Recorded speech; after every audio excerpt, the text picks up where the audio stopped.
श्री शिवाय नमस्तुभ्यं। जो ज़्यादा समझदार बनकर जाता है ना, सबसे ज़्यादा काम उसी को संभालना पड़ता है। घर में दो तरह की बहू होती है, एक समझदार, एक पगली। आप उसमें से कौन सी हो हमको नहीं मालूम, पर कल कथा में हमने कहा था कि जितने भी बैठे हैं सब पागल ही हैं, तो पगली बहू हो गया। दो तरह की बहू होती है घर में, एक समझदार, एक पगली।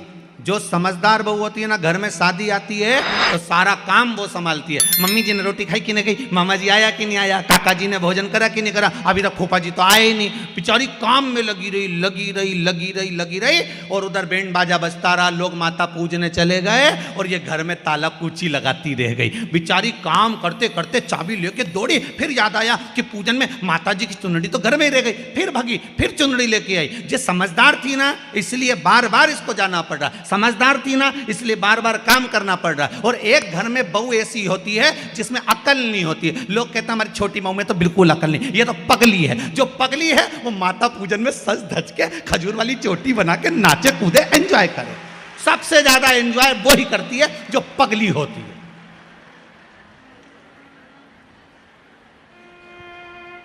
अब तुम कौन सी हो?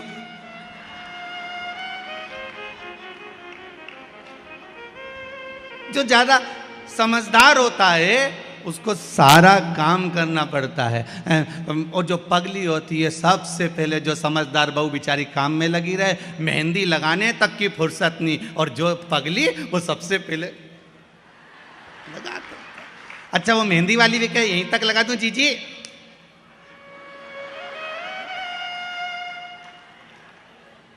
पगली। और पार्टी में भी सबसे पहले जाके पूरा स्टॉल निपटा दे, जितना स्टॉल लगा था नहीं सब। और इतने में दो बहनों तो बात ही करे, बताओ जीजी देख तो तेरी छोटी बहू को तो देख कितनी खाने में लगी है। इतने में सास बोले मेरी बड़ी बहू बहुत समझदार बेचारी, दिन भर काम करी है, तो सही में पगली है, सब दूर खा रही। एक से नहीं पूछा कि तुम खाओगा, अब किससे पूछो, किससे पूछे?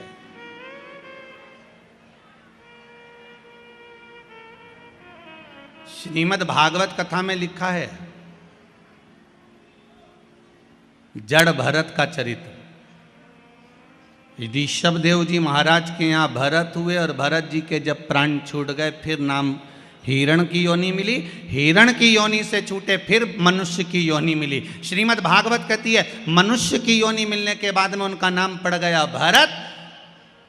एक बार बड़े भाई ने कहा जा खेत पे से चिड़िया उड़ाना। चिड़िया उड़ाने गया, मन में आ गया राम जी का खेत, राम जी की चिड़ैया कौन उड़ाए। तो बड़े भाई ने लात मारकर भगा दिया, ये तो पगला है, ये तो पागल है, मूर्ख है, और उसी का नाम कह दिया ये जड़ भरत है। नाम पड़ गया जड़ भरत। जड़ मतलब पागल, पागल मतलब प्रमोशन, समझदारी मतलब डिमोशन। ये समझदार है, ये पगला है। घर के लोगों ने कह दिया यह पागल है। और भरत जी महाराज पागल बनकर भगवान की भक्ति में लग गए। लोगों ने मीराबाई को पागल कहा, मीरा भई रे बावरी, बावरी मतलब पागल। लोगों ने संत तुकाराम जी को पागल कहा, संत तुकाराम।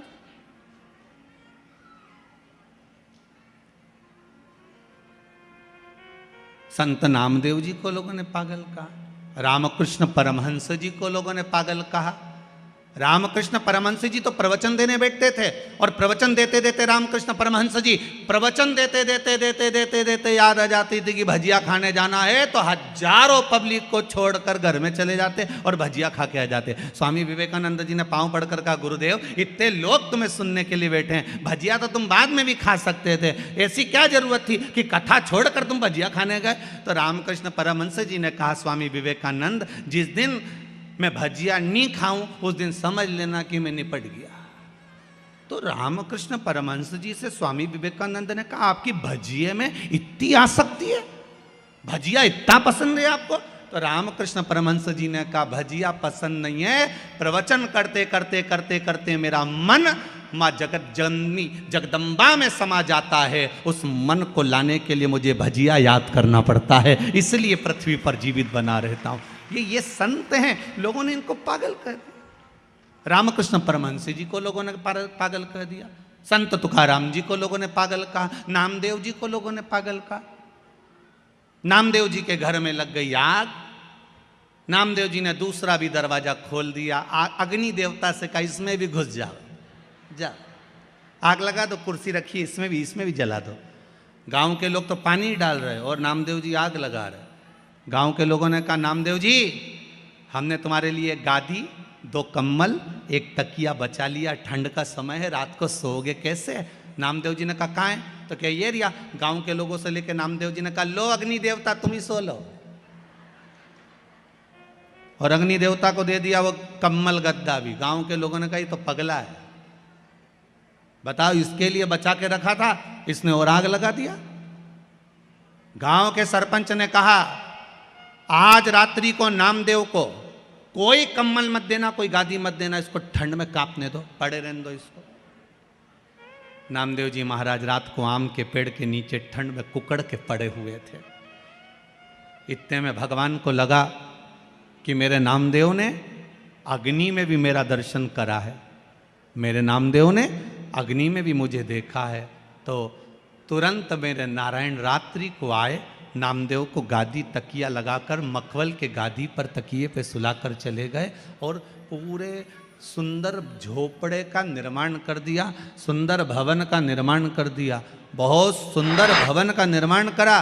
रात्रि के बाद में सुबह सुबह गांव के लोगों ने विचार करा जरा चल के देखते हैं कि नामदेव की हालत क्या है, जिंदा है कि मर गया। जाके देखा तो नामदेव तो मखवल के गादी तकिया पे सो रहा है। सुंदर झोपड़ी बनी, इतनी सुंदर कि किसी ने देखी नहीं थी, इतनी सुंदर बनी। सारे गांव के लोगों ने कहा नामदेव जी तुम्हारी ये झोपड़ी किसने बनाई? नामदेव जी बोले पता नहीं, परंतु हमारा कोई रिश्तेदार आया होगा। सारे गांव के लोग बोले नामदेव जी हाथ जोड़ के निवेदन है, एक आध मकान ऐसा हमारा भी बनवा दो। नामदेव जी ने कहा लगाओ आग, अपना अपना घर में आग तो लगा, अभी बन के तैयार। तुम आग लगाओगे मकान तैयार हो जाएगा, लगाओ तुम आग। पागल का, संतों को पागल का, भगवंतों को पागल का, भक्तों को पागल का।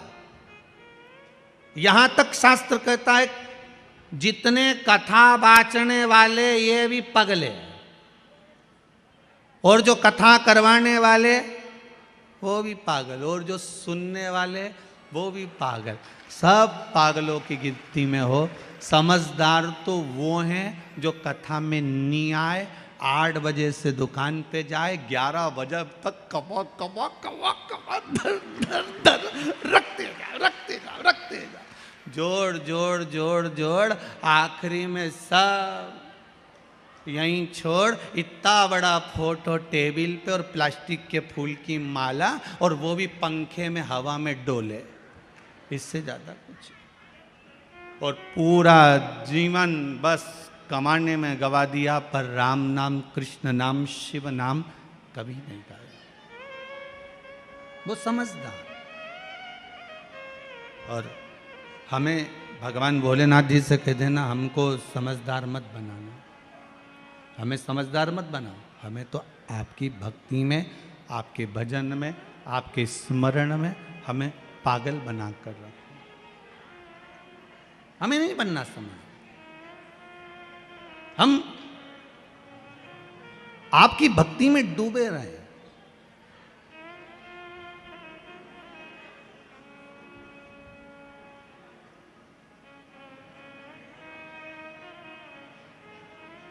गूगल पर, मोबाइल पर, गूगल पर रास्ता ढूंढा जा सकता है। गूगल पर रास्ता ढूंढा जा सकता है, पर मोक्ष गूगल पर नहीं ढूंढ सकते। मोक्ष तो शिव महापुराण में ही ढूंढा जा सकता है। केवल ये मोक्ष शिव महापुराण में ही ढूंढा जा सकता है।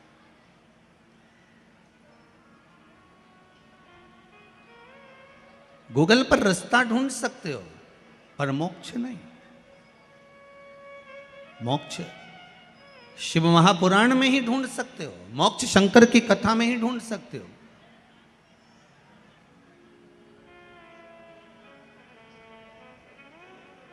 और मोक्ष ढूंढना है तो शंकर की शरणों में, शंकर के चरणों में जाकर, शंकर भगवान के चरणारविंद में पहुंचकर मोक्ष की प्राप्ति आप कर सकते हो। शिव के चरणों में जाकर। इसलिए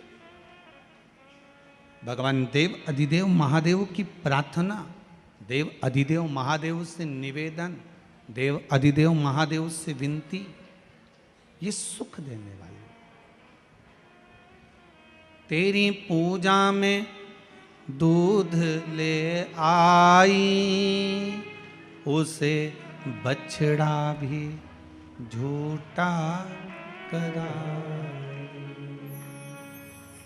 शंभु शरणे पड़ी, मांगू घड़ी रे घड़ी, दुख काटो दया करी ने दर्शन। भगवान से प्रार्थना कर सकते, उस शंभू से निवेदन कर सकते, फिर क्यों ना दे बाबा।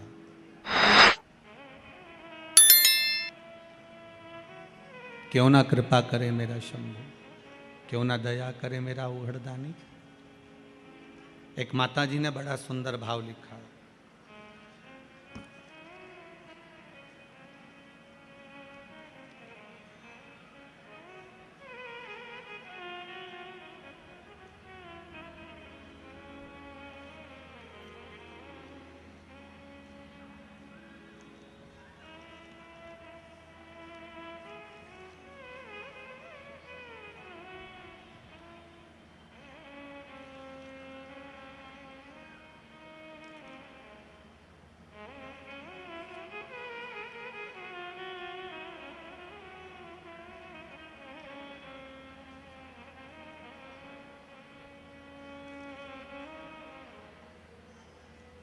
गुरुदेव,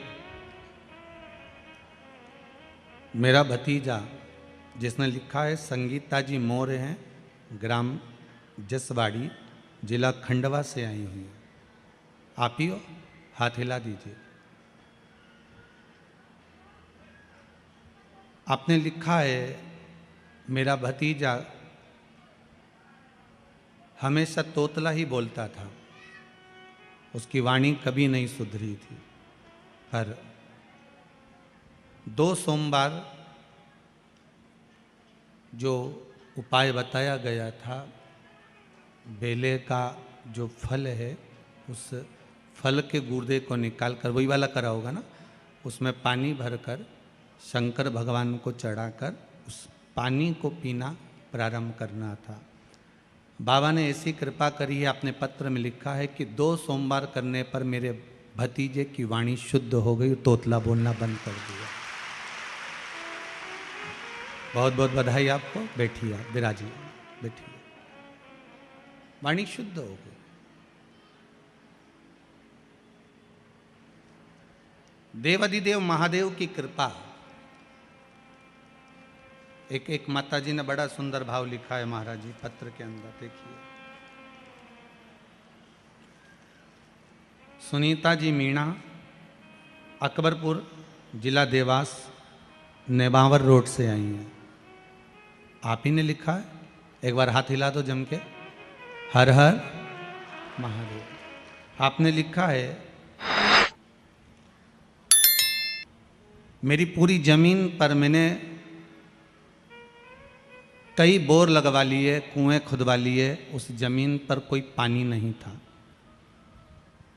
पर बाबा की कृपा ऐसी रही, केवल कुंदकेश्वर महादेव का नाम लेकर और जो उपाय आपने बताया था इस व्यासपीठ से, वो कर कर बोर लगवाया, इतना पानी निकल गया कि मशीन भी अंदर जा नहीं पा रही थी। बाबा की कृपा। हर हर महादेव। विराजी विराजी बैठिए, बाबा की कृपा बनी रहे। शिव कृपा। जितने पढ़े हैं यहाँ रखे हैं, जो नहीं पढ़े हैं यहाँ रखे हैं। दोनों पत्र यहीं मिलेंगे, बाद में उठाकर आप पढ़ लेंगे, ठीक है। देवाधिदेव महादेव, आप जितना भाव रखकर, विश्वास रखकर, श्रद्धा रखकर भगवान की भक्ति करोगे, ये विश्वास मानिए कि आपको डोलना नहीं पड़ेगा, कहीं जाकर बोलना नहीं पड़ेगा। आप उसके चरणों में जाकर बस निवेदन करो, एक बार उसके पास जाकर उससे बोलो। तेरी सेवा में फूल ले आई, उसे भवरा भी झूठा कराई। शंभो शरणे पड़ी, मांगू घड़ी रे घड़ी, दुख काटो दया करी ने दर्शन आपो। हे बाबा, हम आपसे बार बार बस यही प्रार्थना करते हैं कि जीवन में दुख है, तकलीफ है, कष्ट है, उसको काट दिया जाए। और वो कटेगा कैसे? तो भगवान की केवल भक्ति से। कैसे कटेगा? भगवान की भक्ति से।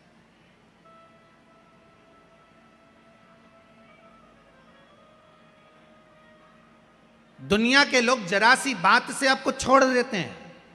थोड़ी सी बात हुई और दुनिया के लोगों ने आपको छोड़ दिया। जब जरा सी बात से दुनिया के लोग आपको छोड़ देते हैं, तो यह विश्वास मानकर चलना, जरा सी प्रार्थना से शंभु आपको पकड़ सकते हैं। मात्र थोड़ी सी प्रार्थना, बहुत है उतनी प्रार्थना। हमें ढोंग नहीं करना, हमें ढकोसला नहीं करना, हमें दिखावा नहीं करना कि मैं बहुत बड़ा भक्त हूं या मैं बहुत बड़ी भक्तन हूं। हमें नहीं करना। आग लगे बस्ती में अपन रहो मस्ती में, अपन तो एक लोटा पानी उठाया, शिव जी को चढ़ाया। हाँ, अगर घर से पानी लेकर जा रहे हो तो उससे बढ़कर कोई सुख नहीं है। मंदिर का अगर पानी ले रहे हो, एक लोटा पानी अगर मंदिर का लिया है तो पहले 1 रुपया आपको उस गुल्लक में, उस दान पेटी में डालना है। कि इस दान पेटी में इसलिए क्योंकि लोटे का किराया, पानी का किराया, ये सब देना पड़ेगा, तब जाकर उस पानी की महत्वता होगी, नहीं तो पानी की कोई महत्वता नहीं है। अपने पास का चढ़ाओ, अपने जल को आप आनंद में लेकर जाओ। भक्ति शिव कथा है। शिव कथा साधारण नहीं होती। शंकर की कथा में शंकर ही कहीं ना कहीं अमृत बरसा ही देता है। ये उसी की कृपा होती है, उसकी कृपा बिना कुछ नहीं होता। जहां शिव है वहां गंगा है, जहां गंगा है वहां शिव है।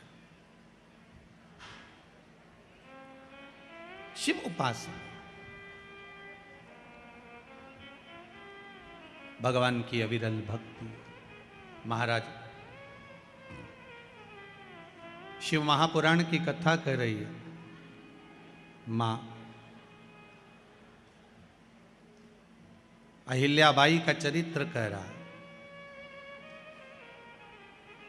इस मालवा की महारानी का चरित्र कह रहा है और उससे हमें सीखना है कि हमें कभी हारना नहीं। जैसे बिंदु प्रेत योनि में पड़ गया था और चंचुला देवी हारी नहीं, माँ जगत जननी से प्रार्थना कर कर शिव जी की भक्ति में लग गई और शिव महापुराण की कथा करवा ली। शंकर की कथा बाँचने वाले तुमरुका जी को बुला लिया।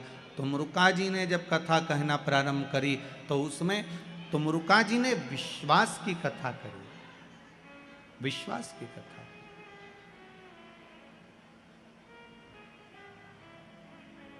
भरोसे की कथा, विश्वास की।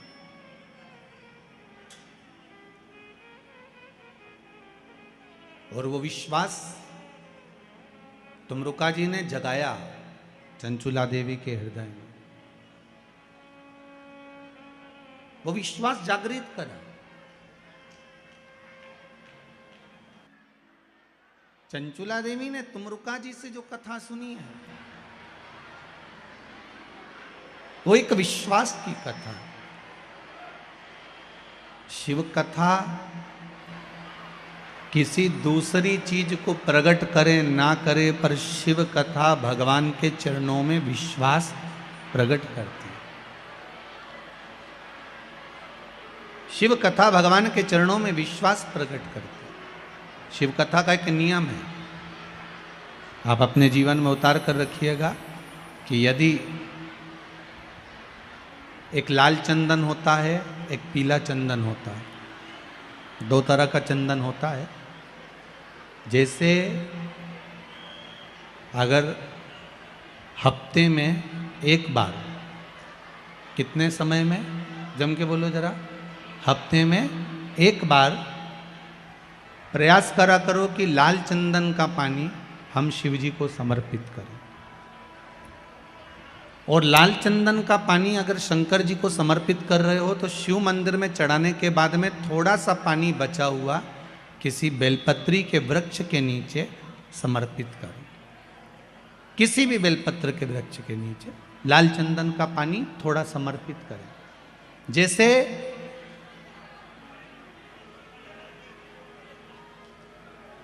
अगर बच्चों का विवाह नहीं होता है, शादी नहीं होती है, तो अपन लोग क्या करते हैं कि भाई एक बेलपत्री का जो पत्ता होता है, उस पत्ते के बीच वाली जो पत्ती होती है, उस पत्ती पर अपन केसर को घिसकर, केसर को घोलकर उस पत्ती पर अपन केसर का तिलक लगा देते हैं। और केसर का तिलक लगाकर जिसका विवाह नहीं होता, उसकी ये बीच वाली उंगली पर, ये बीच वाली पत्ती को अंगूठे से टच कर कर उसको रख देते हैं।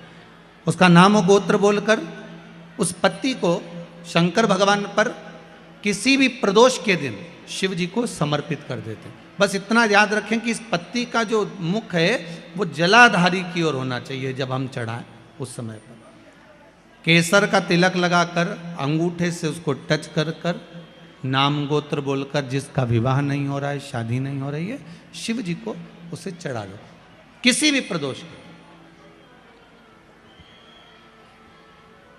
और किसी भी शिव मंदिर में आप उसको समर्पित कर सकते। किसी भी प्रदोष को किसी भी शिव मंदिर में आप समर्पित कर दीजिए।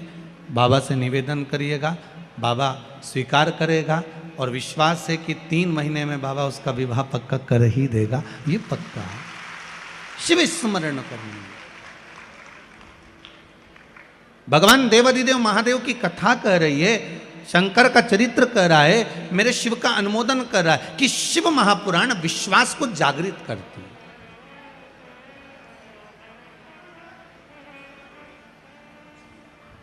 शिव महापुराण विश्वास को जागृत करने का कार्य करते हैं। और जब विश्वास की जागृतता हो, जैसे देवऋषि नारद जी ने तप किया, साधना करी, देवऋषि नारद ने खूब तप साधना करी। और जब देवऋषि नारद जी ने तप साधना करना प्रारंभ करा, तप साधना के बल पर देवऋषि नारद ने काम को जीत लिया, कामदेव पर विजय प्राप्त कर लिया।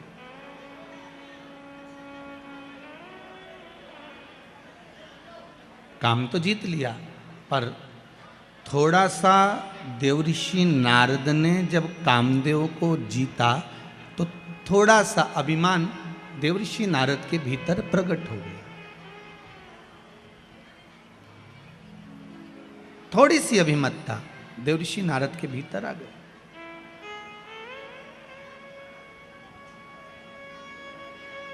अब कोई बच्चा जब अच्छे नंबर से पास होता है ना, तो सबसे पहले उसी के घर जाता है जिसकी सप्लीमेंट्री आती है, या उसके घर जाएगा जो फेल हो गया। देवऋषि नारद सबसे पहले अगर कामदेव पर विजय प्राप्त करे तो भगवान शंकर के पास गए,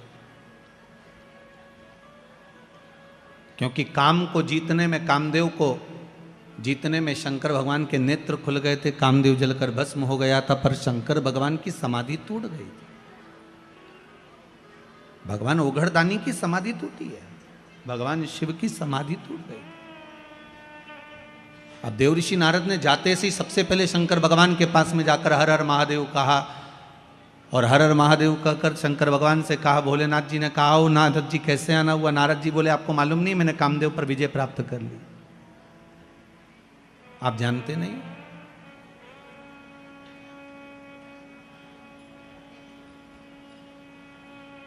मैंने कामदेव पर विजय प्राप्त करी, आप मुझे जानते नहीं हो क्या?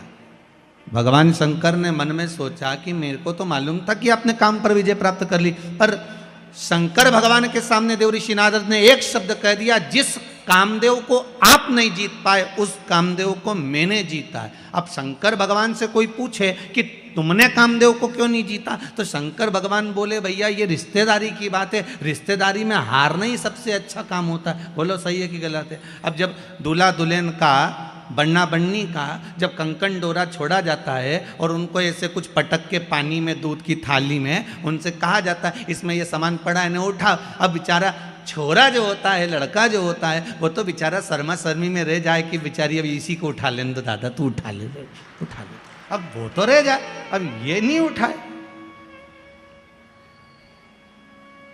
तो इसमें ये कैसे कह सकते हो कि छोरा ये जो है बेचारा सीधा साधा पड़ गया? छोरा सीधा साधा नहीं है, वो तो परिवार को लेकर चलना है, कुटुंब को लेकर चलना है, समाज को लेकर चलना है, इसलिए थोड़ा नम्र बनना जरूरी है। इसलिए उसको मालूम है कि अब मेरे को नम्रता रखना। शंकर भगवान से कोई पूछे कि तुमने कामदेव को क्यों नहीं जीता, भगवान विष्णु तक ने पूछ लिया था भगवान शंकर से, जब तुमने सबको जीत लिया तो कामदेव को क्यों नहीं जीता? तो शंकर भगवान ने कहा, भगवान नारायण आप तो जानते हो मैं सती का पति हूं, ये रति का पति है। सती और रति एक ही पिता की दो पुत्रियां हैं, सग्गी बहन है, ये मेरा साड़ू भाई है। अगर ये मेरे यहाँ आया था, मैं उठकर नहीं खड़ा होता तो घर जाता, तो हमारी धर्मपत्नी क्या कहती कि तुम मेरे बहन का पति आया और उसका सम्मान नहीं करा। तो रिश्तेदारों के आगे कभी अहंकार की बात नहीं करना, संबंधों की बात नहीं करना। रिश्तेदारों के आगे तो ये से बनकर चलना कि सादर, जैसे कहते ना, 4 लोगों को समझाना सबसे कठिन काम। पहला अपने पड़ोसी को, दूसरा अपनी पत्नी को, तीसरा अपने पति को, उसकी मर्जी पड़ेगी वही करेगा। चौथा अपने पुत्र को। आप दुनिया भर में सबको ज्ञान दे दो, कितना ही समझा दो, पर अच्छे से अच्छा व्यक्ति भी इनको नहीं समझा सकता। वो बेचारा बाहर कितना भी सत्ता दिखाए न, घर जाए ना तो तुरंत कहते मेरे से फालतू बात करना मत, समझा दे रही हूं मैं, तुरंत वो की क्या, इनके कितना ही समझा। शंकर भगवान तक नहीं समझा पाए थे सती मैया को। अगस्त ऋषि की यहाँ कथा सुनकर आए, कुंभज बाबा की यहाँ कथा सुनकर आए, और कुंभज ऋषि की यहाँ जब कथा सुनने के लिए गए, कुंभज बाबा के चरणों को भगवान शंकर ने जाकर प्रणाम करा। सती मैया से कहा नमन करो। सती जी पूछती हैं, मैं और अगस्त ऋषि को प्रणाम करूं? मैं आपकी अर्धांगिनी, मैं देवादिदेव महादेव की पत्नी हूं, मैं कैसे नमन कर सकती हूं? शंकर भगवान कह रहे हैं, ये अगस्त ऋषि हैं, कुंभज ऋषि हैं, संत हैं, ब्राह्मण हैं, गुरुजन हैं, इनको प्रणाम करो। सती मैया ने प्रणाम नहीं करा। सती को लगा कि ये कथा वाचने वाला जब हमको प्रणाम कर रहा है तो हम काय को प्रणाम करें। कथा वाचने वाले कुंभज ऋषि ने शंकर और सती को प्रणाम किया था, नमन किया था, क्योंकि अगस्त ऋषि को मालूम है वाचने वाले से बड़ा होता है, जम के बोलो, सुनने वाला। सुनने वाला इसलिए बड़ा होता है क्योंकि सुनने वाला जमीन पर बैठता है। जमीन पर बैठता है तो जो जमीन पर बैठे और जिसके पास जमीन ज़्यादा हो उसको लोग जमींदार कहते हैं। तो तुम सब तो हो जमींदार। कथा बाचने वाला 4 पाई की चौकी पर बैठता है, इसलिए बेचारा चौकीदार।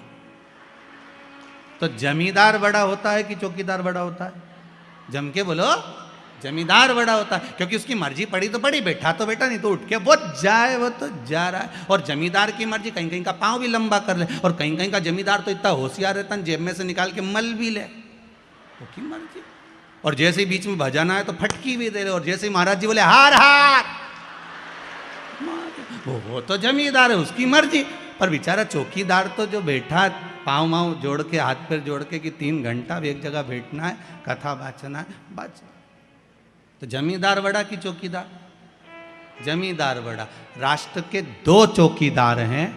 एक भारत की बॉर्डर पर बैठे हैं जिनके हाथ में हथगोले बंदूकें हैं, जो भारत की भूमि की रक्षा कर रहे हैं। और भारत के 2 चौकीदार हैं, एक भारत की बॉर्डर पर बैठे हैं हथगोले बंदूक लेकर, और दूसरे हैं भारत के संत महात्मा कथाकार जो हाथ में रामायण गीता और भागवत लेकर, शिव महापुराण लेकर बैठे हैं। वो भूमि की रक्षा कर रहे हैं, ये सभ्यता और संस्कृति की रक्षा कर रहे हैं। ये भी चौकीदार।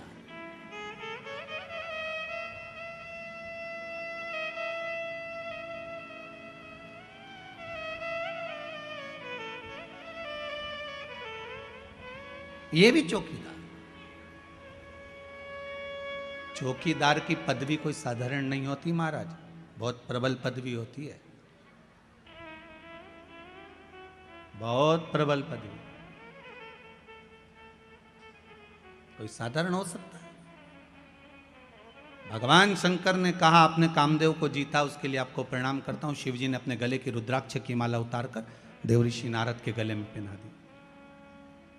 देवऋषि नारद के गले में जैसे रुद्राक्ष की माला गई, नारद जी ने धारण करी, और उस रुद्राक्ष की माला को पहनकर देवऋषि नारद से भगवान शंकर बोल रहे हैं आप कुछ देर बैठोगे नहीं, यहाँ पर विराजमान नहीं होगे?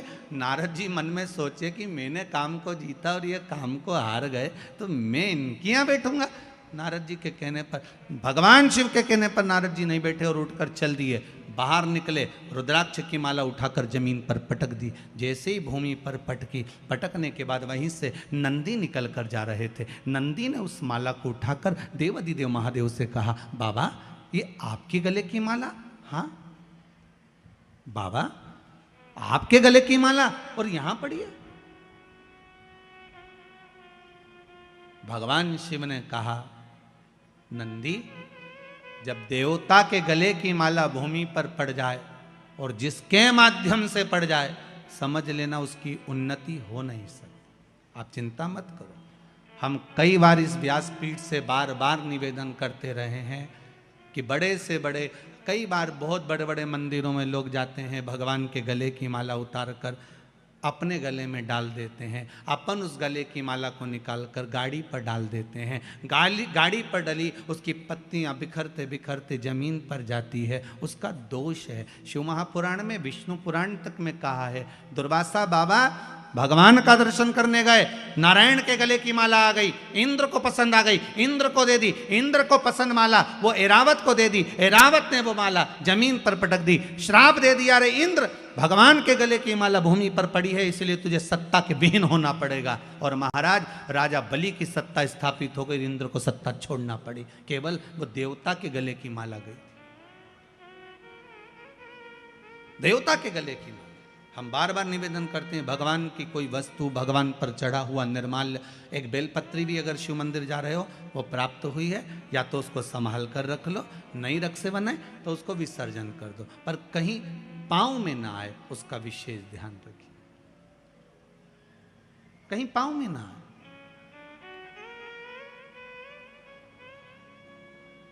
भगवान पर चढ़ा, आज देवऋषि नारद ने जो रुद्राक्ष की माला फेंकी है उसका भोग नारद जी को भोगना पड़ेगा। और नारद जी यहां से सीधे जब जाने लगे तो भगवान शंकर ने कहा, सुनो नारद रुको जरा, एक बात और अच्छे से सुनकर जाओ, जो तुमने मुझसे कहा वो महादेव की बात अब ये भगवान विष्णु से मत कहना। नारद जी को लगा, एक तो मैं अच्छे नंबर से पास हो गया, ऊपर से कह रहे हैं कि किसी को बताया भी ना जा कि मेरे इतने % आए। भगवान ने खूब समझाया देवऋषि नारद को, पर नारद कहां समझते, कहां समझे। एक विद्वान पंडित अपनी पत्नी से कहे, सुनो कल एकादशी है, व्रत कर लेना। पत्नी विश्वास नहीं करेगी, पहले पड़ोसन से पूछ के आएगी, क्यों तू एकादशी कब कर रही है। वो विद्वान है बेचारा, इतना विद्वान की लोग उससे पूछ रहे हैं, पर वो भी पड़ोसन से पूछ रही, तू बता एकादशी कब करे। सबसे ज्यादा दिक्कत होती है वो हरतालिका तीज के व्रत में, तू कब करेगी। हरतालिका तीज का व्रत और माताओं का पूरे मोहल्ले में घूमना, तू कब करेगी, तू कब करेगी। और शंकर जी भी उस दिन इतने व्यस्त रहते हैं, शंकर भगवान से पूछा जाए आज अब कैसे हो, शिव जी बोलते हैं बस मस्त हूँ, पूछो ही मत ही बस। और चारों तरफ से माताएं शंकर जी को घेर लेती हैं, नीचे पाटे पर थाली में शिवलिंग और उसकी पूजन, और पूजन के साथ में फिर शंकर जी पे चढ़ाई हुई सारी वस्तु सब चढ़ाते जा रहे, चढ़ाते जा रहे, चढ़ाते जा रहे। भोलेनाथ जी आराम से बैठे, साथ में पार्वती जी भी बैठी। पार्वती जी बोल रही हैं भोलेनाथ बहुत कुछ चढ़ा दिया गया है, भजन लग रहा होगा। शंकर जी बोले फालतू बात मत करो, सुबह 4 बजे तक ऐसी बैठी रहो, इसके सिवा आपने को बोलना, अपने को नहीं बोलना, बिल्कुल 4 बजे तक। बहुत अच्छा हुआ कि पोथी में सब कुछ लिख दिया कि ये चीज़ चढ़ाना, नहीं तो इनका मन पड़ता तो कद्दू लेके आ जाती बड़ा सारा, वो भी चढ़ा के चली जाती। बड़ा गजब का। सबसे ज्यादा आनंद शंकर जी से पूछा जाए कौन से दिन आता है तो शिव जी कहेंगे मुझे हरतालिका तीज बड़ी पसंद है। शिव जी से पूछा वो क्यों? पार्वती जी ने जो तप करा था, साधना करी थी, उपास करा था, व्रत करा था, पार्वती जी ने ऐसा व्रत करा, ऐसा तप करा, ऐसी साधना करी, उस व्रत से मैं बड़ा प्रसन्न हूं। सबसे ज्यादा प्रसन्न मेरे शंकर हरतालिका तीज के दिन होते, सबसे ज्यादा प्रसन्न। और माताओं से निवेदन रहा है, बार बार कहते हैं आप अगर हरतालिका तीज का व्रत नहीं भी करते हो तो भी 5-6 वृक्ष की 7 वृक्ष की पत्तियों को तोड़कर हरतालिका तीज के दिन शंकर भगवान को समर्पित कर दो, शंकर जी उस व्रत को स्वीकार कर लेते हैं, इतने प्रसन्न हो जाते हैं मेरे दिल। शिव की प्रसन्नता है हरतालिका तीज का व्रत। सबसे सरल देव एक ही है, कौन से है? जम के बोलो जरा। देव अधिदेव महादेव, बहुत सरल। बाकी के देवता उनको तो चंदन लगाओ, उपटन लगाओ, कपड़े पहनाओ, आभूषण पहनाओ, ये धराओ वो धराओ, भोग लगाओ। इनके तो कुछ मत धराओ, 1 लोटा पानी, 3 बार ताली, बम बम बोला, अपने घर जाओ। अच्छा, शिव जी के मंदिर में बैठने की भी जगह नहीं होती। राम जी के मंदिर में जाओ तो थोड़ा बैठ जाओ, भगवान विष्णु के मंदिर में जाओ तो बैठ जाओ, शंकर जी के मंदिर में बैठने की भी जगह नहीं होती, क्योंकि लोग पानी इतना ढोल के जाते, साड़ी भी बचा के चलना पड़ती है। तो शिव जी कहते हैं मेरे पास मत बैठो, मेरे पास बैठकर समय बर्बाद मत करो। मेरा ओघड़दानी, मेरा महादेव, देव अधिदेव महादेव कहते हैं मैं जिसकी आराधना में लगा हूं, शंकर राम की आराधना करते हैं, राम शंकर की आराधना करते हैं। आपसे भी शिव जी कहते हैं आप भी उसकी आराधना में डूब जाओ, समय बर्बाद मत करो, ये समय बड़ा कीमती है, क्यों इसको छोड़ रहे हो, क्यों इसको बर्बाद करो। नारद जी पहुंचे भगवान विष्णु के यहां। भगवान विष्णु से देव ऋषि नारद ने जाकर कहा श्रीमन नारायण। भगवान विष्णु ने एक बार भी नारद जी से नहीं कहा कि बैठो, क्योंकि शंकर जी ने बैठने का कहा था तो नहीं बैठे थे, तो भगवान विष्णु क्यों बोले कि बैठो। नारद जी ने जाते से ही कहा प्रभु मैं नारद। भगवान कहते मैं जानता हूं, जिस कामदेव को भगवान ने नहीं जीता, देवाधिदेव महादेव ने नहीं जीता, उस कामदेव को देव ऋषि नारद ने जीता। आपको मालूम है भगवान विष्णु की आंखों से जल बहने लगा, नारायण रोने लगे।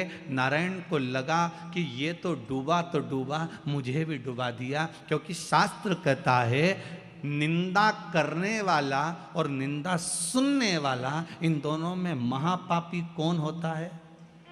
सुनने वाला।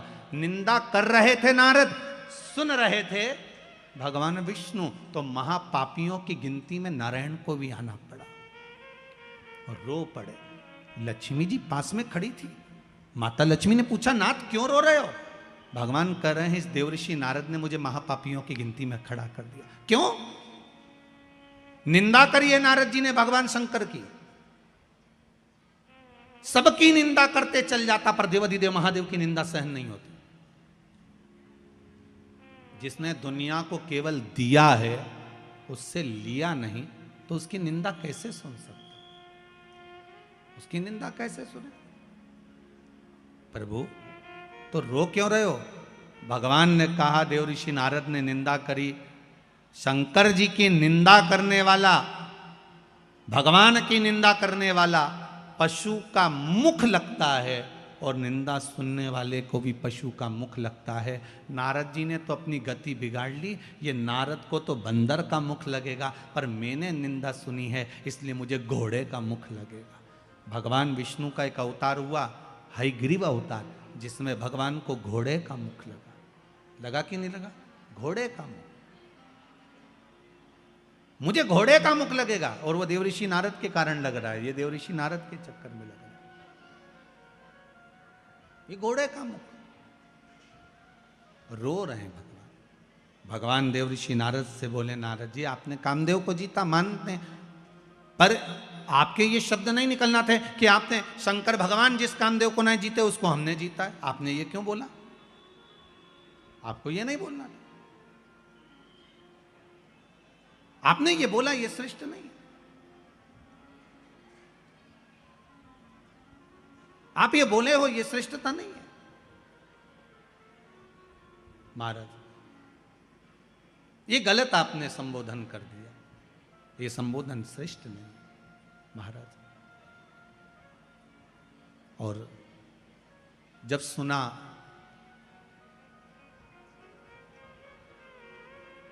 जब श्रवण किया, हमारे बीच में आदरणीय संत महोदय का आगमन हुआ है। एक बार जोरदार ताली बजाकर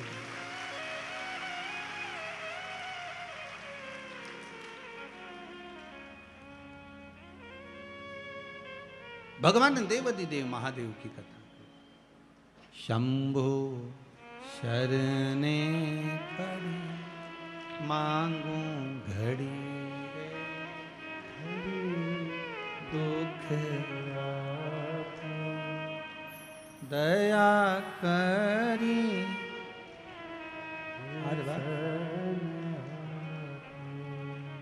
दया करी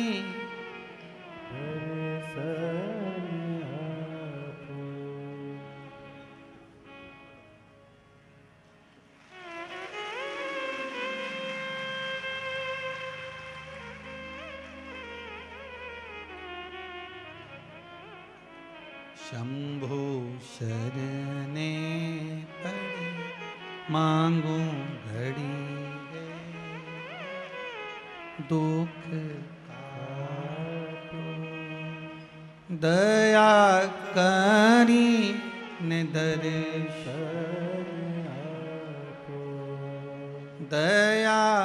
करी ने हर हर महान। भगवान शिव की कथा कर रही है, ओगड़दानी शंभू की कथा कर रही है। देवऋषि नारद के शब्द सुनकर भगवान विष्णु की आंख में जल भर गए। नारद अपनी गति तो बिगाड़ी बिगाड़ी, मेरी भी गति आपने बिगाड़ दी। और देवऋषि नारद रास्ते में से गए, वहां एक कन्या के स्वयंवर में पहुंच गए। सील निधि राजा की कन्या का स्वयंवर था, वहीं पर भगवान से रूप मांगा, बंदर का मुख लग गया और देवऋषि नारद का अभिमान टूटा। जाकर चंद्रभागा नदी के तट पर देवऋषि नारद ने तप साधना करी। कौन सी नदी पर पहुंचे? चंद्रभागा। पूरे भारत की भूमि पर केवल, पूरे भारत की भूमि पर एक मंदिर भगवान विष्णु का ऐसा है जहां भगवान नारायण के सिर पर शिवलिंग है। भगवान विष्णु के सिर पर शिवलिंग है, वो एक ही भूमि है, वो है पंढरपुर। चंद्रभागा नदी का तट, पंडरीनाथ जी का मंदिर, हरि विठ्ठल के मस्तक पर शिवलिंग विराजमान। जैसे शिवलिंग का पूजन करते हो, जलाधारी वगैरह सब है, ऐसी पंडरीनाथ हरि विठ्ठल के सिर पर शिवलिंग, जलाधारी सब विराजमान। पूरी भारत की भूमि पर एक ही मंदिर। चंद्रभागा के तट पर देवऋषि नारद ने तप करा, शंकर भगवान से विनती करी, भोलेनाथ आइए। तब बाबा विश्वनाथ भगवान शंभु ने आकर दर्शन दिया, मांगो क्या चाहिए। भगवान नारायण भी सामने आकर खड़े हो गए, प्रभु आपको मेरे मंदिर में प्रवेश करना है। भगवान कहे इतनी भीड़ कैसे आऊंगा। भगवान नारायण ने अपने मस्तक पर भगवान शंकर को विराजमान कर लिया। कितना प्रेम होगा देवताओं में, भगवान विष्णु, भगवान शंकर, भगवान ब्रह्मा में। पर हमने उनमें भेद कर दिया, ये राम वाला, वो कृष्ण वाला, वो जगदम्बा वाला, वो शिव वाला, हमने भेद कर दिया। पर भगवान में कभी भेद नहीं हुआ।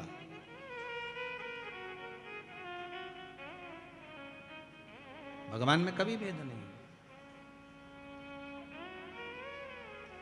ब्रह्मा विष्णु सदा जानत। ध्यान दीजिएगा, यहाँ शब्द लिखा है, जिनके मन में भेद होता है वो नहीं जान सकते कि ये तीनों एक है। ब्रह्मा विष्णु सदा जानत प्रणवक्षर के ओम अक्षर के मध्य यह तीनों एका ओम हर हर हर महादेव। भगवान एक, ना भगवान विष्णु अलग है, ना भगवान ब्रह्मा अलग है, ना भगवान शिव अलग है, तीनों एक है। तीनों में कोई विषमता नहीं है। बस हमारी दृष्टि का भेद हो सकता है। हम जैसा चश्मा लगाएंगे वैसा ही तो हमको दिखेगा। हम पहले भी आपको कहें, काला चश्मा लगाओगे सब काला दिखेगा, लाल चश्मा लगाओगे सब लाल दिखेगा, पीला लगाओगे तो पीला दिखेगा। कामी को कामी नजर आता है, अहंकारी को अहंकारी नजर आता है, तृष्णावान को तृष्णावान नजर आता है, साहूकार को साहूकार नजर आता है, बेईमान को बेईमान नजर आता है, ईमानदार को ईमानदार नजर आता है, धर्मात्मा को धर्मात्मा नजर आता है, पुण्यात्मा को पुण्यात्मा नजर आता है, संत को संत, भगवंत को भगवंत नजर आता है, साधु को सब साधु नजर आते हैं। आपकी दृष्टि जैसी होगी सामने की सृष्टि वैसी ही नजर आएगी। संत तुकाराम जी को रात्रि में नींद नहीं आ रही थी, दरवाजे के बाहर जाकर बैठ गए थे। वहां से 4 चोर चोरी करने जा रहे थे। तुकाराम जी को लगा इतनी रात को ना जाने किसको कौन सा काम अड़ गया, चलो मैं इनकी हेल्प कर देता हूं। संत थे, सब संत नजर आ गए, साधु को सब साधु नजर आ गए। संत तुकाराम जी उनकी हेल्प करने के लिए, उनको सहयोग करने के लिए उनके पीछे जाने लगे। चोरों ने विचार करा तुकाराम आ रहा है, किसी को बता देगा। एक चोर ने कहा चिंता मत करो, अपनी टोली में शामिल कर लो। अपनी टोली में? हाँ। चारों ने कहा सुनो तुकाराम, हमारे साथ चल रहे हो, चलो, मना नहीं है, आधा आधा तुमको भी दे देंगे। तुकाराम जी को लगा कि इनका जो काम होगा आधा मुझे दे देंगे। अच्छा, हेल्प कर दूंगा, फ्री तो बैठा हूं रात को, करना क्या, आधी रात को फ्री तो हूं, चलो। तुकाराम जी जैसे ही गए तो चारों की चारों चोर एक सेठ जी के घर में घुसने लगे, प्रवेश करने लगे। तुकाराम जी बोले मैं चलूं काम करने के लिए। इतने में चोर बोले तुम नए नए हो, तुमको मालूम नहीं है, तुम यहाँ खड़े रहो, अभी आधे घंटे में हम बाहर आ रहे हैं, तुम्हारा हिस्सा तुमको देंगे। तुकाराम जी को लगा कि काम का हिस्सा है, मुझे देंगे। अब ये चोर तो अंदर गए, 1 घंटा हो गया निकल के नहीं आए, 2 घंटे हो गए नहीं आए। तुकाराम जी को लगा कि ये वही सेठ जी का घर है जहाँ रोज शिव महापुराण की कथा होती थी, ये वही सेठ जी का घर है जहाँ रोज रामायण गीता होती, भगवान का भजन होता। ये चारों की चारों तो भजन में बैठ गए और मुझे यहाँ छोड़ गए।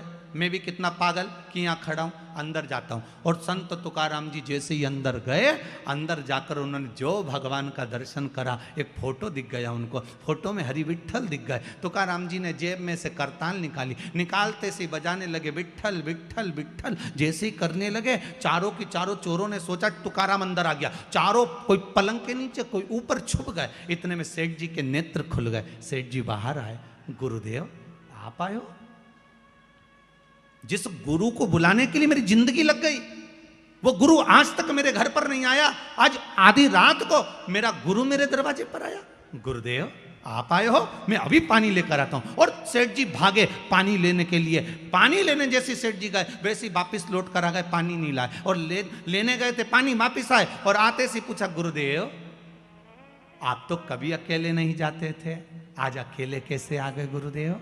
संत तुकाराम जी बोले कौन बोलता है अकेले आए, 2 पलंग के नीचे 2 ऊपर हैं, कहा किसने कि अकेले आए, 2 नीचे 2 ऊपर। चोरों ने सोचा ये तो जूते खिलवाएगा, अब तो निकलो बाहर। चारों बाहर निकल के तुकाराम जी के पास खड़े हो गए। सेठ जी गए जल लेने, पानी पिलाया, अंदर गए श्रीफल लाए 5 माला लाए, 5 स्वर्ण की मुद्रा लाए, 5 को दी, प्रणाम करा। प्रणाम कर कर तुकाराम जी से कहा गुरुदेव ऐसी कृपा और करना, आते रहना। तुकाराम जी बोले वो तो इनकी कृपा है जो हम यहाँ आ गए, नहीं तो हम कैसे आते। इतने में तुकाराम जी वापस बाहर निकलने लगे। सेठ जी ने चारों चोरों के चरण पकड़ लिए, भैया बड़ी करुणा करी आपने जो हमारे गुरुजी को लेकर आ गए। इतने में चोरों की आंखों से जल बह रहा था। बाहर निकलकर संत तुकाराम के चरण चोरों ने पकड़ लिए और कहा, गुरुदेव जब जब पकड़ाते थे जूता खा कर आते थे, आज जिंदगी में पहली बार पकड़ाए, गले में माला पहन कर आए हैं, बड़ी कृपा है आपकी। इतने में तुकाराम जी ने कहा, सुनो, संतों के पीछे चलोगे तो माला ही मिलेगी, और कामियों के पीछे, चोरों के पीछे चढ़ोगे तो जूते की माला ही मिलेगी। ये संत, साधु, सन्यासी, तपस्वी, साधक, उपासक, भगवंत जितने हैं, इनके पीछे चलने पर, भजन में जाने पर, कीर्तन में जाने पर, नाम स्मरण करने पर, भगवान की भक्ति में डूबने पर जो मिलता है वो दुनिया में किसी को नहीं मिल सकता। वो सुख है, वो सुख है।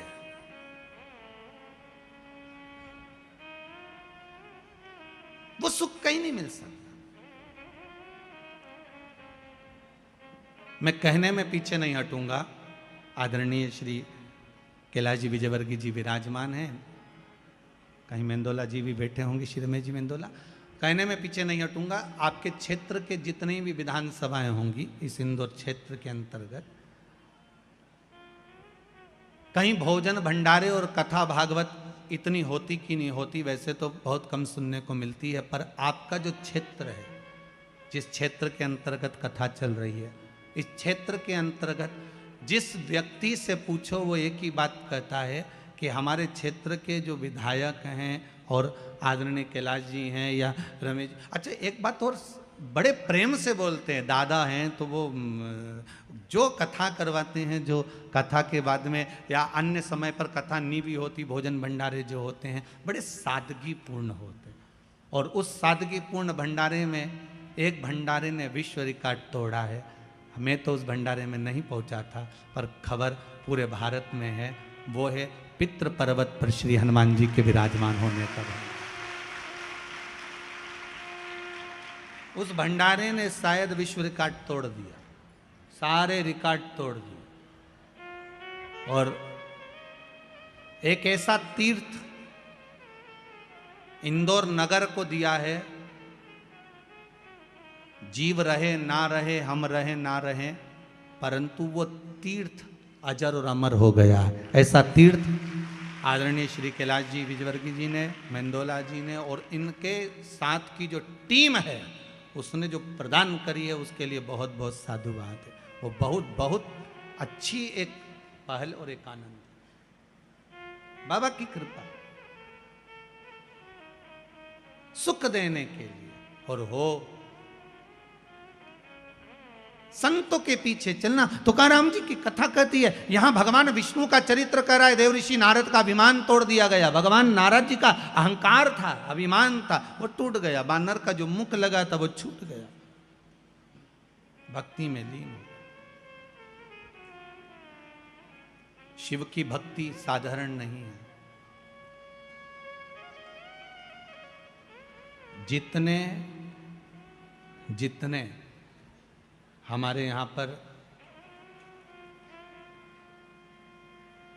जैसे कहते हैं ये ब्राह्मण है,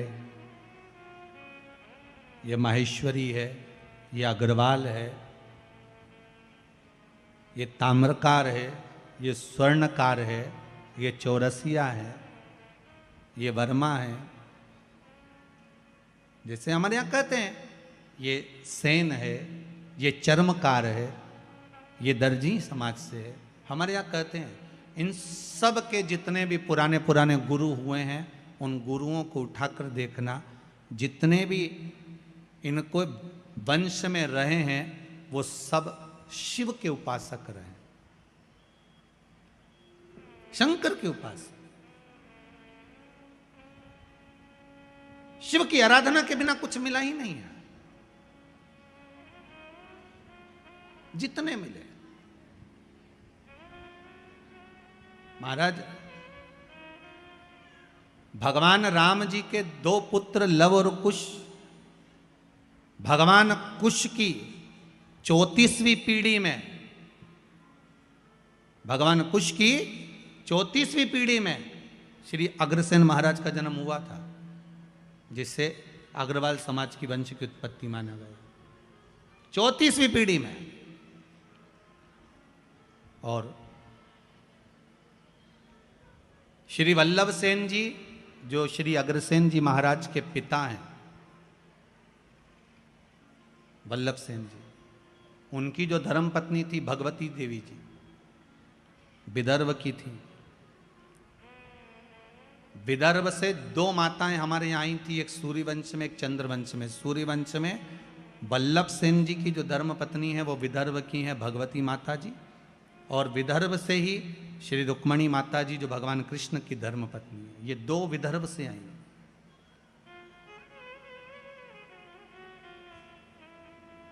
सिरसा हरियाणा से, प्रतापगढ़ हिसार से ये अग्रसेन महाराज जी के पिता वल्लभ सेन जी निवास करते थे, और उनके जो विवाह संबंध हुआ था वो भगवती देवी जी से हुआ था। तो भगवती देवी जी जो विदर्भ से आई थी, उनके मन में एक भाव जागृत हो गया था कि मैं सूर्यवंश की बहू हूं। राम जी के वंश में 34वीं पीढ़ी में, कुश के अंतर्गत 34वीं पीढ़ी में हमारा जन्म हुआ है। हम यहां आए हैं, क्यों ना राम जैसा पुत्र मेरे घर में उत्पन्न होना चाहिए।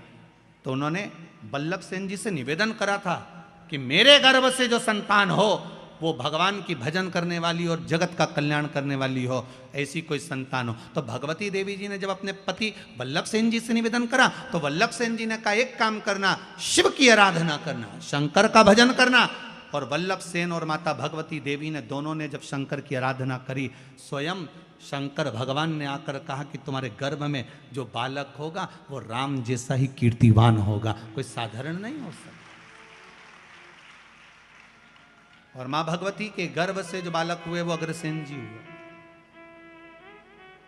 और एक बात का स्मरण आपके जीवन में रहे, जैसे मां अहिल्या ने हर पल, माता अहिल्या हर पल शंकर जी को साथ लेकर चलती थी, ऐसे ही अग्रसेन महाराज जब जब किसी काम से, जैसे हिसार के अंतर्गत जब पानी नहीं गिरा तो उन्होंने शंकर का अनुमोदन करा और शिव भगवान प्रकट होकर उनके लिए जल वृष्टि कर गए।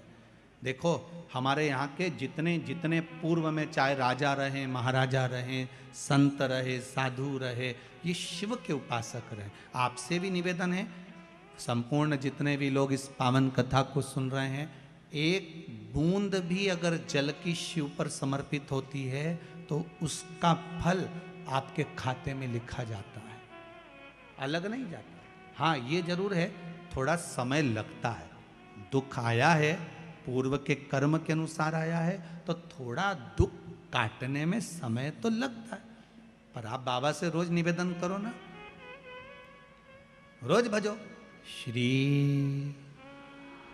शिवाय नमस्तुभ्यं, श्री शिवाय नमस्तुभ्यं, श्री शिवाय नमस्तुभ्यं। भगवान से रोज प्रार्थना। भोला सब दुख काटो, ओ भोला सब दुख काटो, शिव शंकर जपूं तेरी माला, भोले बाबा जपूं तेरी माला, भोला सब दुख काटो, ओ भोला सब दुख काटो। भगवान देव ऋषि नारद का अहंकार गया, समय आया, ब्रह्मदेव से भगवान नारायण ने कहा, ब्रह्मा जी आप सृष्टि की लीला आगे बढ़ाओ। ब्रह्मा जी सृष्टि की लीला आगे बढ़ाने वाले थे, तो ब्रह्मा जी के मन में एक भाव उत्पन्न हो गया। ब्रह्मा जी ने कहा, देवाधिदेव महादेव के लिए संशय उत्पन्न हुआ ब्रह्मा जी के मन में, और भगवान विष्णु से कहा कि प्रभु, भगवान नारायण से कहा ब्रह्मा जी ने कि मैं आपका पुत्र हूं, पर हे नारायण आपके पिता का नाम क्या है? भगवान विष्णु ने कहा मेरे पिता शिव है, शंकर। शिव महापुराण में लिखा है, लिंग पुराण के अंतर्गत वर्णन आता है, नर्मदा पुराण में वर्णन आता है, शंकर भगवान ने अपनी जंगा और हस्त कमल पर अमृत का छींटा दिया था। जब देवता अमृत भाग लेकर आए थे तो वो अमृत का छींटा दिया, और ये अमृत कोई एक बार प्रकट नहीं हुआ है, ये अमृत कई बार प्रकट हुआ। उस अमृत के छींटे से उतार कर एक पुरुष की उत्पत्ति हुई थी, वो भगवान विष्णु थे। ये शिव महापुराण में लिखा है। भगवान विष्णु ने अपने शरीर पर जल का सींचन करा था, चारों तरफ जल जल कर दिया था, उस पर आयन करने के कारण भगवान का नाम नारायण पड़ गया। ये शिव महापुराण कहते हैं। तो भगवान विष्णु ने कहा मेरे पिता शंकर, भगवान शिव, आपके पिता शंकर, हाँ शिव कैसे हैं? भगवान विष्णु ने कहा ये सामने पर्वत है, अपन इसको घुमाते हैं, प्रकट करते हैं शंकर भगवान को। दोनों ने मिलकर जो पर्वत को घुमाना प्रारंभ करा, उसमें से एक लिंगायत आकृति प्रकट हो गई। जैसे ही लिंगायत आकृति प्रकट हुई भगवान शंकर के सामने, जैसे ही भगवान विष्णु के सामने लिंग प्रकट हुआ, लिंग प्रकट होते से ही भगवान शंकर ने कह दिया नारायण मैं सामने प्रकट हो गया हूं, मांगो तुम्हें क्या चाहिए। भगवान विष्णु कहते हैं मैंने मांगने के लिए आपको प्रकट नहीं करा, मैंने तो केवल आपको नमन करने के लिए ब्रह्मा जी को आपका स्वरूप दिखाना था कि मेरा पिता कैसा है, उसको बताना था, इसलिए प्रकट किया। अच्छा, हाँ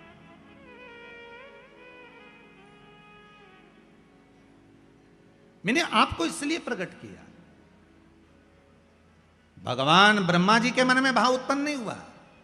भगवान ब्रह्मदेव ने कहा अगर ये शंकर भगवान का जो शिवलिंग है, भगवान का जो स्वरूप है, इनके चरण कहाँ है, इनका सिर कहाँ है? जिस शिवलिंग पर आप पानी चढ़ाते हो उसका चरण कहाँ पर है? ढूंढा कभी आपने? जिस शिवलिंग पर आप जल चढ़ाते हो उसका सिर कहां पर है? ढूंढा कभी आपने?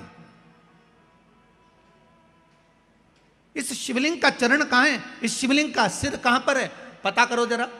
भगवान ब्रह्मा जी ने कहा नारायण मुझे बताओ इनका सिर कहां है, इनका चरण कहां है, भगवान शंकर का स्वरूप कहां है? भगवान कहने लगे, विष्णु जी बोले, नारायण बोले आप बताओ क्या करना है। भगवान ब्रह्मा जी ने कहा एक काम करो, मैं जाता हूं शिवलिंग के सिर पर, आप जाइए शिवलिंग के चरण पर। पता करना है कि भगवान शंकर के चरण कहाँ हैं और सिर कहाँ है। भगवान विष्णु ने मना करा, मैं जानता हूं चरण नहीं मिलेंगे, ना सिर मिलेगा ना चरण मिलेंगे, पर नहीं माने, चले गए, जाते गए, जाते गए, जाते गए। भगवान नारायण पताल में जाते गए और भगवान ब्रह्मा आकाश में जाते गए। शिवलिंग बढ़ता चले गया, ब्रह्मा जी को शिवलिंग का छोर नहीं मिला। अंत में ब्रह्मा जी हार गए। सामने केतकी का पुष्प मिला, केतकी के फूल को ब्रह्मा जी ने उठा लिया। उठाकर ब्रह्मदेव ने बोला, एक केतकी के फूल पुष्प तुम मेरे साथ नीचे चलो, भगवान विष्णु के सामने जाकर कह देना ब्रह्मा जी को भगवान शंकर का सिर मिल गया। केतकी का फूल बोला, मैं काय को झूठ बोलूं। व्यक्ति झूठ जब बोलता है जब उसका कोई फायदा होता है, और एक झूठ अगर व्यक्ति ने बोल लिया तो उसको फिर झूठ पर झूठ बोलना पड़ता है। जैसे बटन लगाते ना लोग बात, अब हमारे पास तो बटन वाली शर्ट भी नहीं तो बता देते, हमारे पास तो बद्दी वाली है। बटन जो लगाते हैं ना, एक बटन अगर गड़बड़ लग गई है तो पूरी शर्ट की डिजाइन बिगड़ गई है।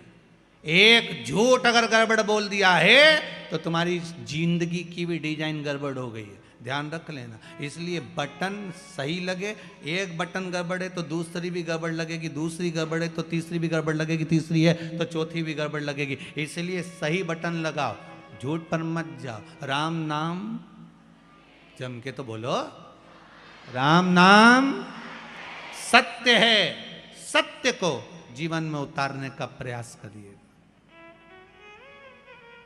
सबसे ज्यादा प्रिय शंकर जी को सत्य ही है, बोलो सत्य।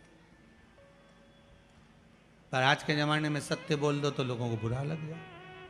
गुरु जी सत्य बोल दो, सत्य है। केतकी के फूल ने कहा मेरा भला क्या होगा अगर मैं झूठ बोलूंगा तो। भगवान ब्रह्मा जी ने कहा सारे देवताओं पर तुझे चढ़वाऊंगा, सुगंधित बनाकर रखूंगा, चल। केतकी मान गई। आगे चले तो सामने से गौ माता निकल कर जा रही थी। गाय को देखा, ब्रह्मा जी ने कहा गौ माता रुको तो, इधर आओ। गौ माता आई, ब्रह्मा क्या बात है, गौ माता जी ने कहा, ब्रह्मा जी बोले तुम हमारे साथ चलकर नीचे एक बार भगवान विष्णु के सामने कह दो कि ब्रह्मा जी को सिर मिल गया,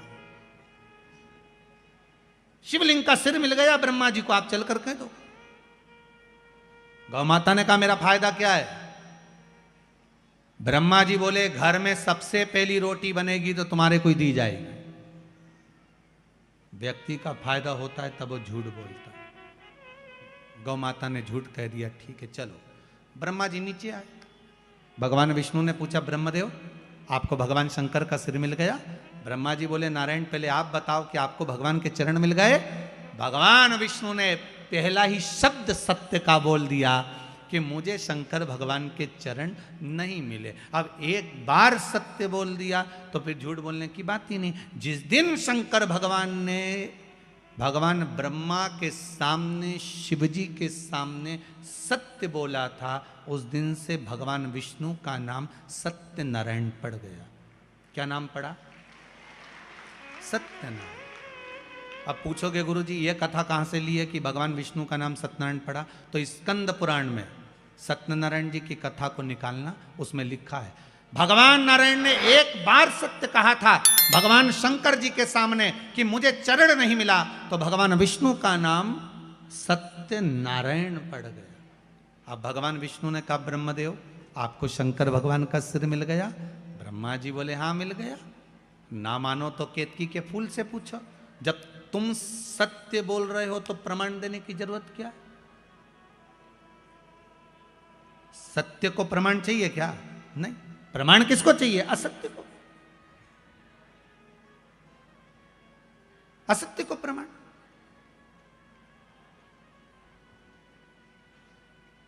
सती माता ने झूठ बोल दिया था, एक झूठ माता सती ने शिव जी के सामने कह दिया था, मैंने कोई परीक्षा नहीं ली। शंकर जी जान गए ये परिवार तोड़ देगी। परिवार कब टूटता है? अच्छे अच्छे संबंध कब खत्म हो जाते हैं? व्यक्ति के सारे अच्छी मित्रता संबंध प्रेम कब खत्म हो जाता है? जब व्यक्ति झूठ बोल जाता है, असत्य बोलना।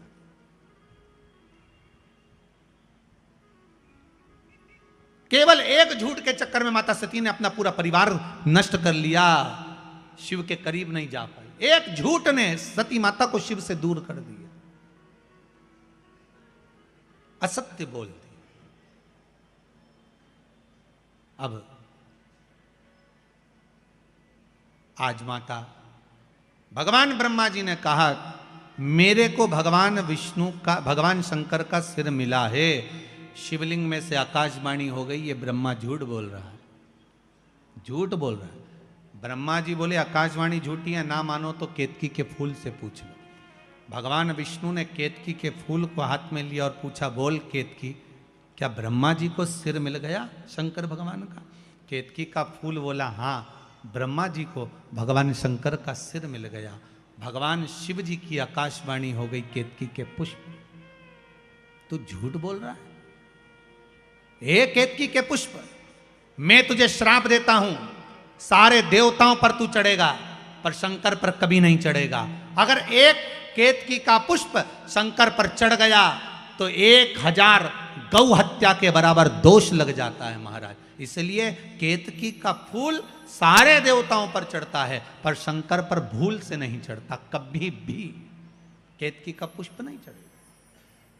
मैं तुझे श्राप देता हूं कि तू मुझ पर कभी नहीं चढ़ सकता। 1000 गौ हत्या के बराबर दोष है केतकी का फूल अगर शिव पर चढ़ जाए।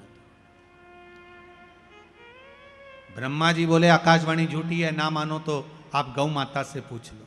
बोलो गौ माता, क्या भगवान ब्रह्मा को भगवान शंकर का सिर मिल गया? बोलो आप। गौ माता बोली हाँ सिर मिल गया ब्रह्मा जी को भगवान शंकर का। फिर आकाशवाणी हो गई है गौ माता झूठ बोल रही है। भगवान शंकर ने कहा गौ माता तू जगत की मां होकर झूठ बोलती है? मैं तुझे श्राप देता हूं गौ माता, तेरा पूरा शरीर पूजा जाएगा पर तेरा मुख आप पूज्य माना जाएगा। तो झूठ बोली है, तेरा ये मुख आप पूज्य होगा।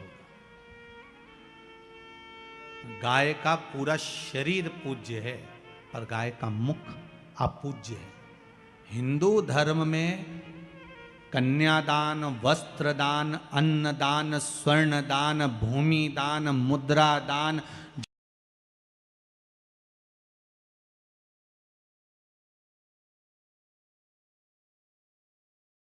पकड़ कर करना पड़ता है गाय के आगे से। कभी गौदान, मेरी प्रीत ना टूटेगी भोले बाबा से, मेरी प्रीत ना टूटेगी, जो गाय के पीछे से पूंछ पकड़ कर करना पड़ता है। हिंदू धर्म में सारी परिक्रमा आगे से, पीपल की परिक्रमा आगे से, मंदिर की परिक्रमा आगे से, माता पिता की परिक्रमा आगे से, गुरुजन की परिक्रमा आगे से, तीर्थ की परिक्रमा आगे से। पर हिंदू धर्म में एक परिक्रमा ऐसी है जो पीछे से चालू होकर पीछे विराम होती है, वो गौ माता की परिक्रमा है। गाय की पूंछ से चालू होकर पूंछ पर विराम होती है, क्योंकि इसने झूठ बोल दिया। और केवल एक बार झूठ नहीं बोला है गौ माता ने, 2 बार बोला। राम जी जब बन गए, फाल्गु नदी के तट पर भी गौ माता ने झूठ बोल दिया। सीता जी का श्राप लग गया, तुम झूठ बोली। इसीलिए हमारे हिंदू धर्म में ऐसा नियम है, गौ माता के लिए अलग से पात्र रखा जाता है। पहले अगर आप लोग राजस्थान साइड में कभी गए होंगे, मारवाड़ में कभी गए होंगे, तो आप लोगों ने ध्यान दिया होगा, घर के बाहर पत्थर का इतना बड़ा कुंडा रखा रहता था। उस कुंडे में भोजन ले जाके डालते थे, गाय उसे खाती थी। घर के पात्र को झूठा नहीं करने देते थे, घर के पात्र को झूठा नहीं करने देते थे, क्योंकि वो पात्र अगर गौ माता झूठा कर देती थी, फिर उसमें गंगा जल भर कर रखो, 7 बार अग्नि में तपाओ, फिर 3 बार गंगा जल भर कर रखो, तब वो पात्र घर में कार्य लेते थे, पर भगवान की सेवा में नहीं जाता था, क्योंकि झूठ बोली है, झूठ बोला है।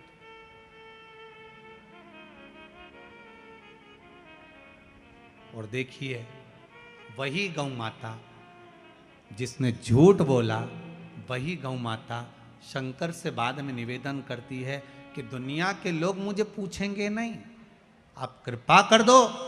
शंकर भगवान ने कहा, तू क्यों चिंता करती है गौ माता, भले तू झूठ बोल ली, पर मैं शिव हूं, मेरे को लोग ओघड़ी कहते हैं, चिंता मत कर, मेरा एक जन्म तेरे गर्भ से होगा।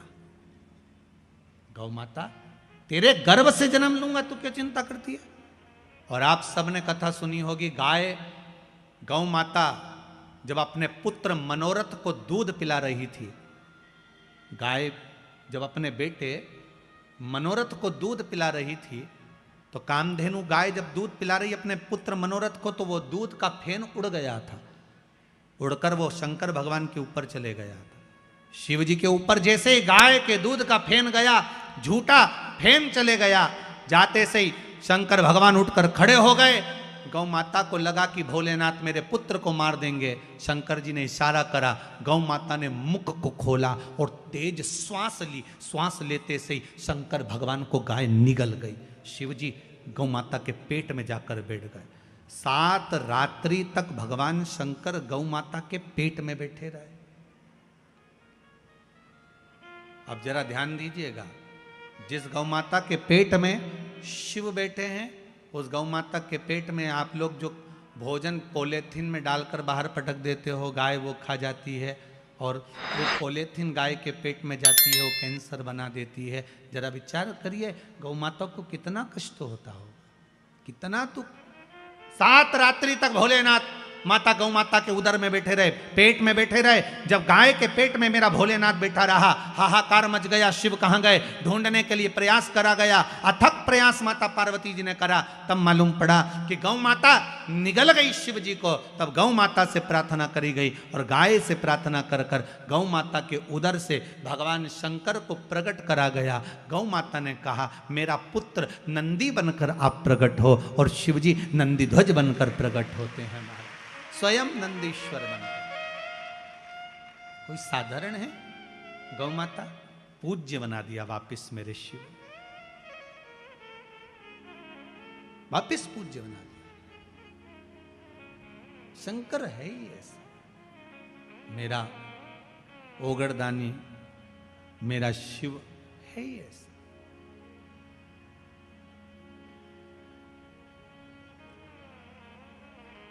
बेलपत्री में ये जो 3 पत्तियां होती हैं, कभी कभी 5 पत्ती की भी बेलपत्र होती है। कभी कभी 6 पत्ती की भी होती है, 4 पत्ती की भी होती है।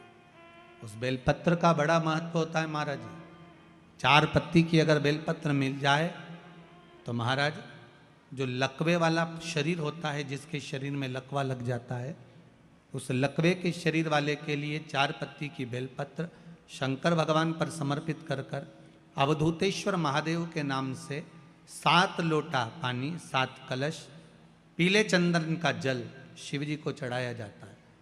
4 पत्ती की बेलपत्र को वापस उठाकर लाते हैं, उसको धोकर जो लकवे का शरीर वाला मरीज होता है धीरे धीरे उसको चूर कर उस बेलपत्र को खिलाना प्रारंभ कर देते हैं।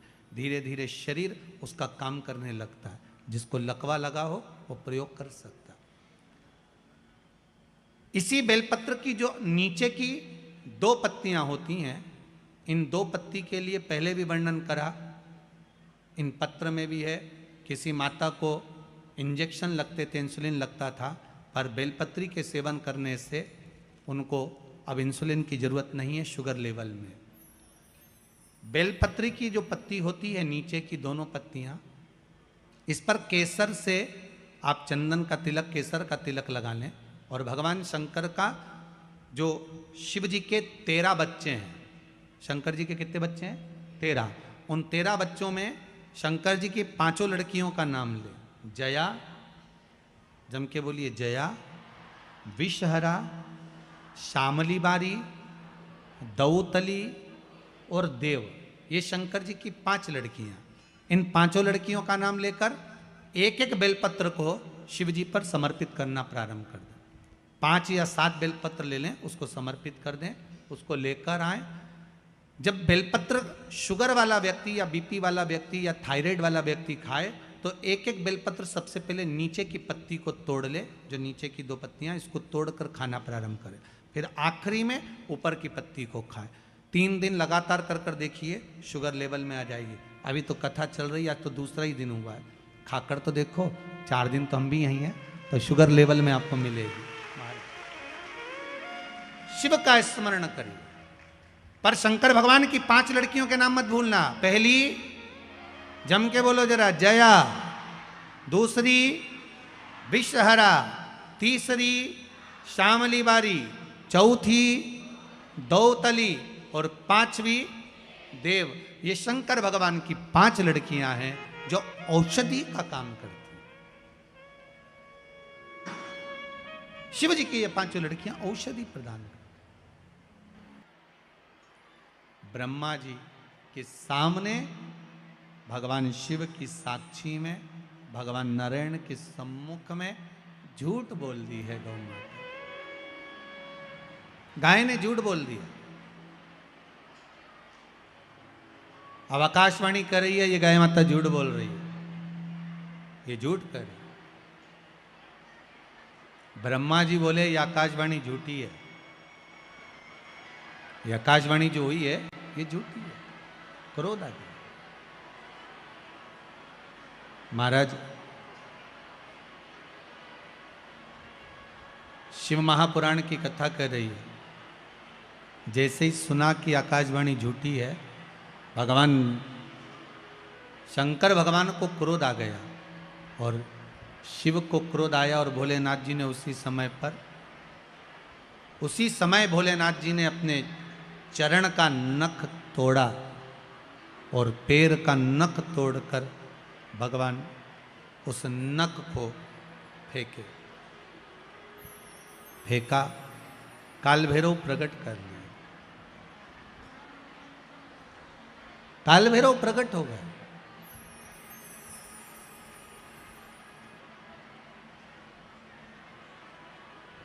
जब काल भैरव प्रकट हुए, भगवान शिव जी ने आदेश दिया कि जाओ, जाकर जिस मुख से ब्रह्मा जी झूठ बोल रहे हैं, जिस मुख से ब्रह्मा झूठ बोल रहे हैं, ब्रह्मा जी का उस सिर काट दीजिए। फिर ध्यान देना, शंकर भगवान को प्रसन्न करने का सबसे सुंदर तरीका है 1 लोटा जल, पर 1 लोटा जल ना हो तो बेलपत्र, बेलपत्र ना हो तो 3 बार ताली, 3 बार ताली ना हो तो बम बम भोले, और ये भी ना हो तो अपने जीवन में दिन भर में कम से कम 1 बार सत्य बोलो। दिन भर में 1 बार कितना बोलना है? 1 बार बोल लो, बहुत है।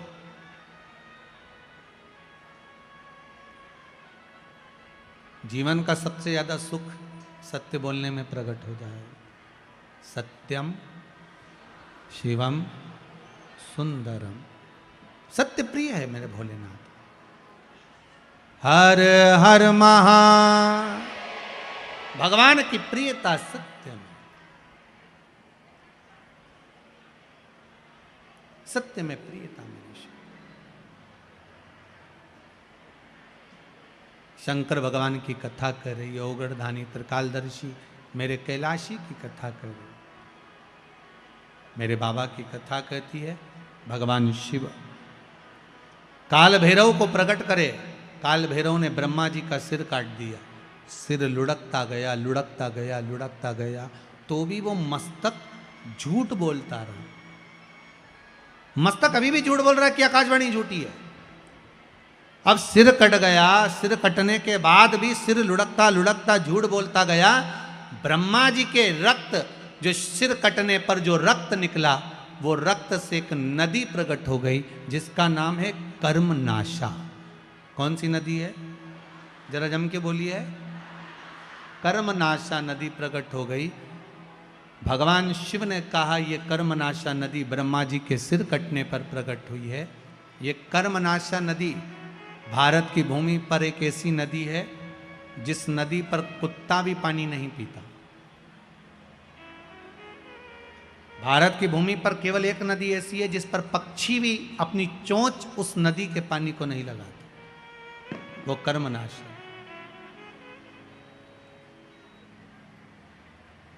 इलाहाबाद से काशी के बीच में बहने वाली ये नदी वैसे तो 14 किलोमीटर की है, पर आजकल अगर लोग नेट पर सर्च करते हैं तो वो 20 किलोमीटर की दिखती है। अब हो सकता है उसका विस्तार हुआ हो, पर शिव महापुराण में, लिंग पुराण में वो 14 किलोमीटर है।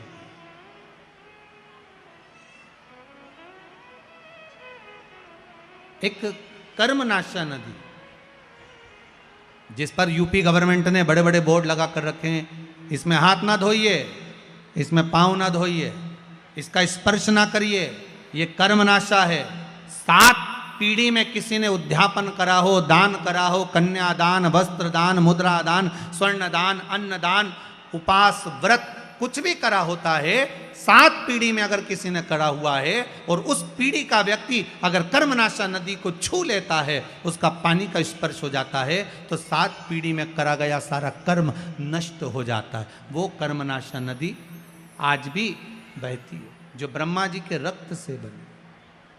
विद्वान लोग आज भी उस नदी के पास नहीं जाते, उस नदी के करीब में नहीं पहुंचते।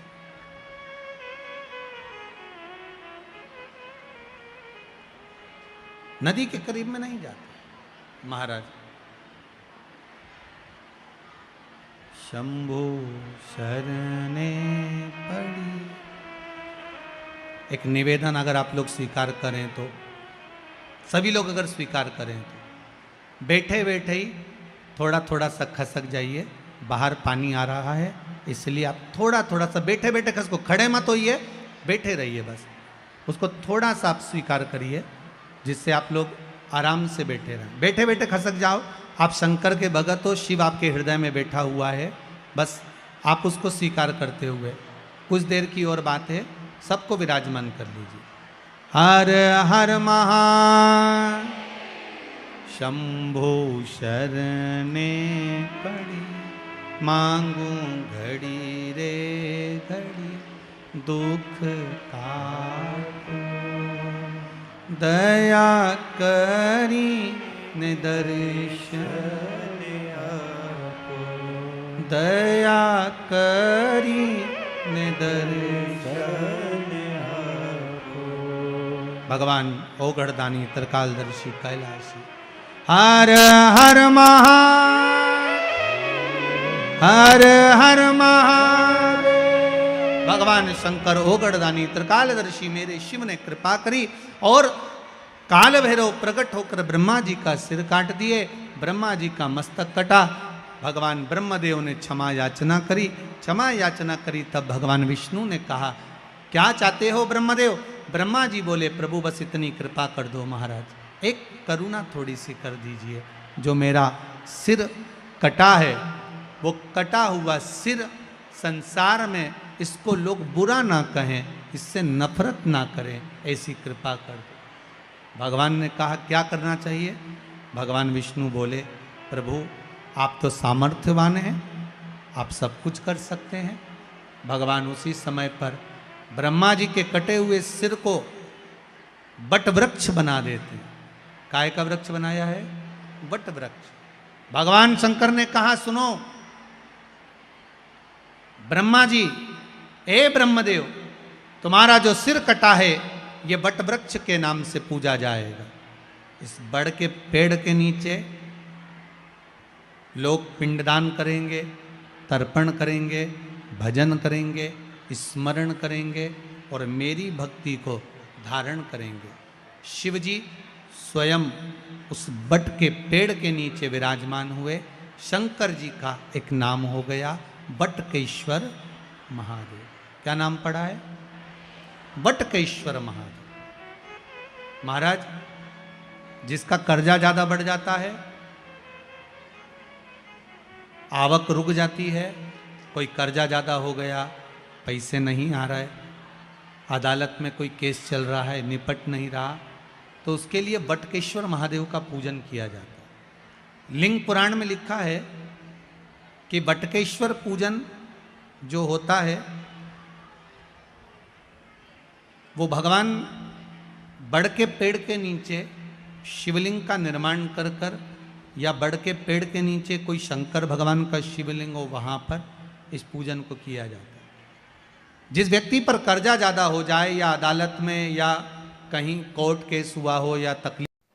प्यारे भक्तों, आज की श्री शिव महापुराण कथा बठिंडा पंजाब में चल रही है, जिसका प्रसारण हमारे पूज्य श्री पंडित प्रदीप जी मिश्रा द्वारा किया जा रहा है। अगर आपको आज की कथा पसंद आई तो वीडियो को एक दिल से लाइक जरूर करें और कमेंट बॉक्स में हर हर महादेव अवश्य लिखें। प्यारे भक्तों, तो मिलते हैं एक और नई कथा के साथ, तब तक के लिए हर हर महादेव। प्यारे भक्तों, और भी कथा का रसतत्व ग्रहण करने के लिए हमारे चैनल को सब्सक्राइब जरूर करें और वीडियो को एक दिल से लाइक जरूर करें। तो भक्तों मिलते हैं एक और नई कथा के साथ, तब तक के लिए हर हर महादेव।